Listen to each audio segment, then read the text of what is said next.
에베소서 4장 15절에서 16절입니다.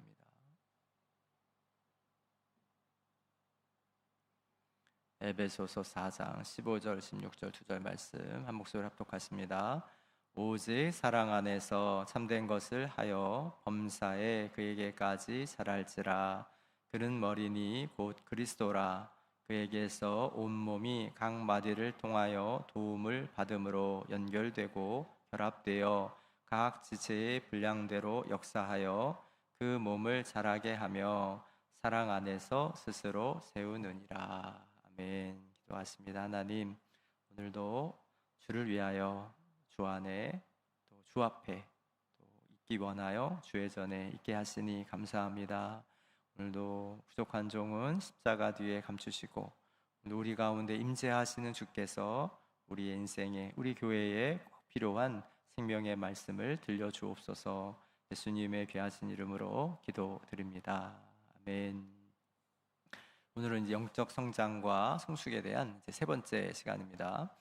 제가 어릴 때에 이제 받은 선물 가운데 가장 이제 기억에 남는 선물 가운데 하나는 이제 작은 자동차, 미니카라고 부르는 이제 작은 자동차를 선물 받은 적이 있었어요. 새 것은 아니었고 이제 친척 형이 가지고 놀던 건데 이제 형이 크니까 이제 저에게 이제 돌아온 장난감이었어요. 근데 이 자동차가 얼마나 좋은 거였냐면은 문도 열리고 자동차 와이퍼도 있고 심지어는 타이어도 있었어요. 그래가지고 정말 자동차와 똑같은 자동차였습니다. 그런데 이제 생각해보면 움직이진 않죠. 그리고 지금은 이제 움직이는 자동차를 가지고 사용하는 것을 이제 사용하고 있습니다. 제가 뭘 말씀드리려고 하냐면 뭐가 달라졌나 생각해보면 제가 성숙한 거죠. 성장하고 성숙하면 진짜 자동차를 가지고 이제 사용하는 이제 그런 시간이 있게 된다는 거예요. 제가 이 말씀을 왜 드리냐면은 진리라고 하는 것은 그냥 모형을 가지고 구경하고 만져보는 그냥 만지작거리는 것이 진리가 아니라 진리는 어떻게 해야 되는 거예요? 실제로 살아가야 된다고 하는 거예요. 그것이 이제 오늘 15절의 말씀인데요. 같이 읽어보겠습니다. 시작. 오직 사랑 안에서 참된 것을 하여 범사에 그에게까지 자랄지라. 이렇게 되어 있죠. 이 참된 것을 하여라는 단어에 밑줄을 그어놔야 됩니다. 왜냐하면 이게 헬라어로 보면은 동사형이에요. 동사. 그것도 현재 진행형이라고 하는 분사로 형태로 되어 있다고 하는 거예요. 이게 이제 왜 주목해야 되는 단어이냐면 진리는 그냥 우리가 생각하는 진리는 헬라어로도 그냥 아레테이아 이렇게 되죠. 근데 이것이 분사형으로 알리온테스 이렇게 이제 쓰거든요. 근데 그 이유를 이렇게 생각해 보면 진리가 그냥 형상으로, 형태로, 모양으로 그렇게 존재하는 게 아니라 진리는 어떻게 하는 거예요?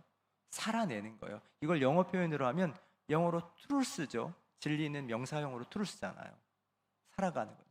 이런 단어가 없다고 해요. truthing, ing를 붙여서 진리는 그냥 개념, 철학, 어떤 교훈, 우리의 성경 교재 이런 것에 있는 것이 아니라 실제로 우리가 살아야 하는 것, 그게 성장이고 성숙이라는 거예요. 그리스도의 장성한 분량에 이를 때까지, 그리스도의 완전하심에 이를 때까지 진리를 계속해서 살아야 하는 것, 그것이 신앙생활이다. 설교를 준비하면서 이런 질문을 해봤어요. 오늘날 교회와 성도들이 온전한 성도가 되기를 원할까? 완전한 그리스도의 장성한 분량에 이르기를 정말 원할까? 이런 질문을 해봤어요. 오늘 설교의 제목이 뭔지 아세요? 이걸요? 제가요? 왜요? 최근에 이제 MZ세대가 직장 생활을 하면서 직장 상사의 그 지시에 대하여 이걸요? 제가요? 왜요? 이렇게 이제 말한다. 이제 그게 한때 회자되었던 그런 이야기인데 오늘 진리의 말씀대로 살아야 합니다. 우리가 그리스도의 장성한 분량에 이르기까지 완전한 성도가 되어야 됩니다. 그렇게 교회에서 선포하고 권면할 때에 성도들이 이걸요? 제가요? 왜요? 그렇게 질문하지 않을까 생각해 보았습니다. 토마스 버글라라고 하는 청소년 사역을 오래 한 미국의 목사님이 2012년에 미국 교회의 청소년화라고 하는 책을 쓰셨는데 그 책에 이런 내용이 있습니다. 미국 교회가 수십 년 동안에 어린이와 청소년 사역을 잘하기 위해서 엄청난 노력을 했다고 그렇게 고백하는 거예요. 그래서 성과가 있었다고 해요. 나름대로 새로운 교육의 패러다임을 만들고 새로운 예배를 만들고 새로운 교수 방법을 이렇게 만들어서 교회 학교가 잘 지탱되도록 그렇게 노력을 했다는 거예요. 그런데 시간이 지나고 나서 미국 교회를 바라보니까 미국 교회가 청소년화 되어 간다고 하는 것을 발견하게 되었다는 것입니다. 자기의 즐거움과 재미가 있어야 교회에 나오고 개인의 취향과 기분에 맞춰주는 교회가 좋은 교회의 기준이 되고, 자기 표현은 중요하게 생각하지만 교회의 권위와 가르침은 부담스러워하고, 봉사의 의무나 성도의 책임은 기피하면서 돌봄받기만을 원하는 교회와 성도들로 변화되었다고 하는 거예요. 이것을 오늘 우리 교회에 적용해 보면 우리는 온전한 사람이 되기 원해요. 신앙생활을 하는, 우리는 그리스도의 삶의 모습이 나의 인격과 삶이 되기 위하여 신앙생활을 하는 사람들이다 라고 하는 것을 잊으면 안 된다고 하는 것입니다. 그렇다면 어떻게 우리가 영적으로 성장하고 성숙할 수 있을까? 어제는 회개에 대하여 말씀드렸는데 오늘은 공동체를 통하여 성숙한다, 이런 말씀을 드리려고 해요. 에베소서 4장 16절입니다. 같이 읽어볼게요. 시작. 그에게서 온몸이 각 마디를 통하여 도움을 받음으로 연결되고 결합되어 각 지체의 분량대로 역사하여 그 몸을 자라게 하며 사랑 안에서 스스로 세운, 다시 한번요. 그에게서 온 몸이 각 마디를 통하여 도움을 받음으로 연결되고 결합되고 각 지체의 분량대로 역사하여 그 몸을 자라게 하며 사랑 안에서 스스로 세우냐. 어떻게 성장된다는 거예요. 여기 잘 보면 각 마디를 통하여 라고 되어 있어요. 마디는 뭐죠? 손과 팔이 붙는 거죠.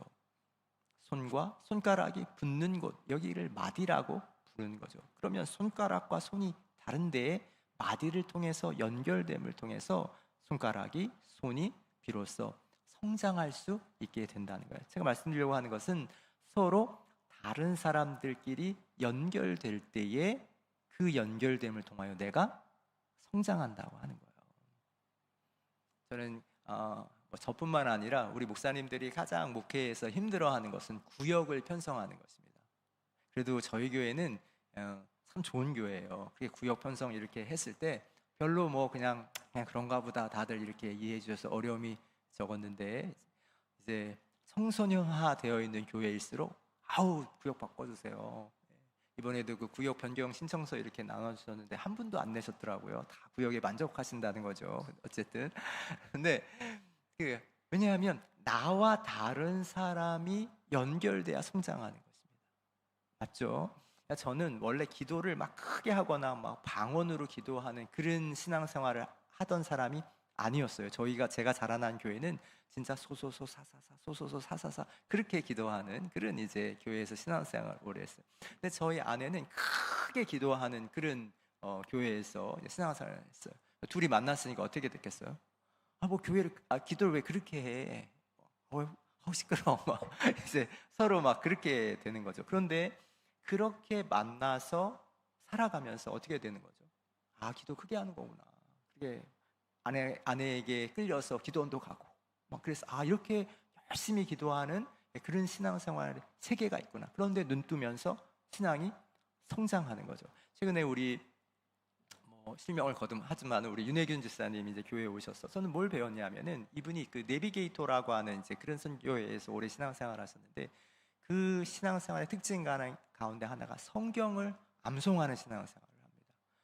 내비게이터의 성경 암송 수준은 상상을 초월하는, 토시 하나 틀리지 않고 성경을 암송하면서 신앙생활을 이렇게 배워가는 그런 이제 패턴인데, 제가 그분과 교제하면서 성경 암송의 중요성에 대해서 다시 한번 느끼게 되는 거예요. 성경이 우리 안에 완전히 그냥 내면에 들어있고, 그냥 때마다 상황마다 꺼내서 하나님 말씀이 이렇게 되어 있지. 그 토시 하나 틀리지 않는 하나님의 말씀을 적용하려고 하는 신앙생활이 귀하다라고 하는 걸 배우는 거예요. 나랑 틀리고 내가 익숙하지 않다고 해서 그 마디에서 떨어뜨려 놓으면 어떻게 되는 거죠? 우리가 이 본문 뭐 다 읽진 않았지만은 여기 한번 11절을 한번 읽어봅시다. 그래서 11절 12절 오늘 본문 말씀 11절 12절 같이 시작. 그가 어떤 사람은 사도로 어떤 사람은 선지자로 어떤 사람은 복음 전하는 자로 어떤 사람은 목사와 교사로 삼으셨으니 이는 성도를 온전하게 하여 봉사의 일을 하게 하며 그리스도의 몸을 세우려 하심이라. 그래서 11절 잘 보면 나는 사도가 아니야. 이분 나는 선지자가 아니야. 뭐 이분은 복음 전도자야. 이분은 목사야. 각자의 은사, 각자가 가진 하나님께 받은 사명 모이고 쌓이고 이어져서 하나님의 온전한 교회를 만들어 간다고 하는 것입니다. 그러므로 우리가 이 구역 모임 열심을 다해야 할 이유가 있는 거예요. 그냥 모이고 뭐 거기서 이렇게 좋은 교제 나누고, 물론 그런 것 모이고 교제 나누는 것만 해도 얼마나 중요합니까? 그렇지만은 우리가 서로 연결되어서 각자가 가지고 있는 은사와 은혜를 나누고, 지난 한 주간 동안에 하나님이 어떻게 나의 삶에서 일하셨는가를 나누고, 그리고 죄를 고백하고 나의 연약함과 나의 문제를 솔직하게 말하고, 거기서 또 하나님께서 우리 가운데 일하시는 기적을 경험하고 같이 기도하고, 그렇게 우리가 서로 연결되어서 서로 다른 것들을 공급하고 하나님의 은혜와 사랑을 공급할 때에 거기서 성장이 일어난다고 하는 거예요. 제가 이 설교를 준비하면서 이 마디마디를 생각할 때에 이게 얼마나 꼭 맞도록 맞추어져 있나 생각해 봤어요. 서로 다른 것이 맞추어질 때 힘들고 어렵죠. 그래서 아마 구역 모임 하실 때 어려운 점도 있는 줄 압니다. 그렇지만은 우리가 서로에게 연결되고 그 맞추어가는 과정을 통해, 그 이어져가는 과정을 통해서 우리 스스로가 성숙하고 성장할 수 있게 된다고 하는 거예요. 이제 새롭게 이제 2학기가 이제 되죠. 다음 주부터 여러분들 구역 모임에서 여러분의 성도들이 성장하게 되시기를 축복합니다.